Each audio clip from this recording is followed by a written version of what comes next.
Tekashi 6ix9ine's rise to fame has been a controversial one to say the least. After snitching on his gang, Tekashi has become a symbol of a rat in the hip-hop industry. With a target on his back, his every move is scrutinized, and many believe that his permanent demise is inevitable. However, Tekashi has survived everything we thought he couldn't, and there are a few key reasons why.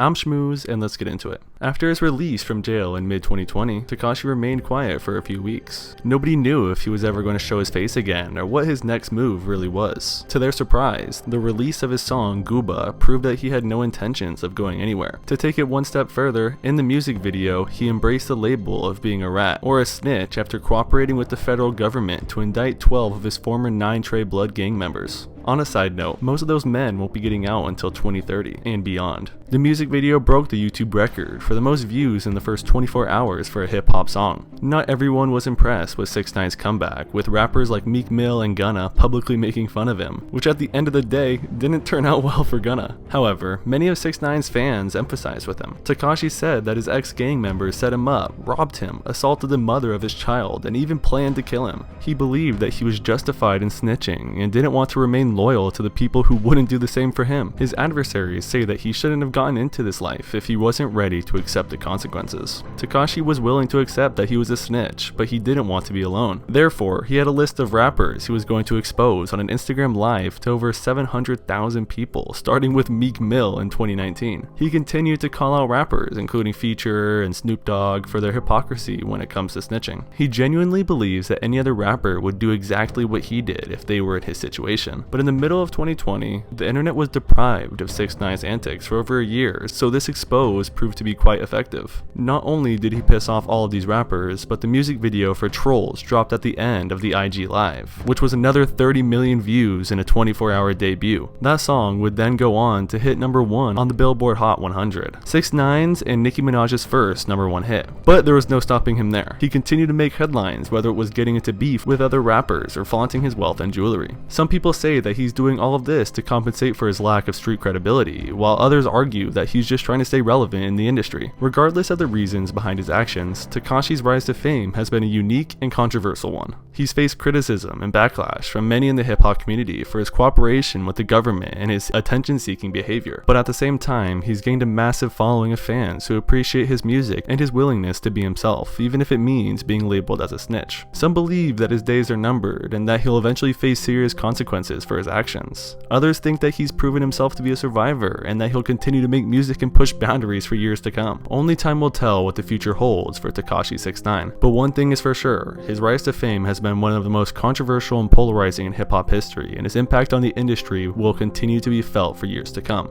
With that all being said, make sure to click here for the final days of Minecraft, and don't forget to subscribe. It's been Schmooze, and thank you so much for watching.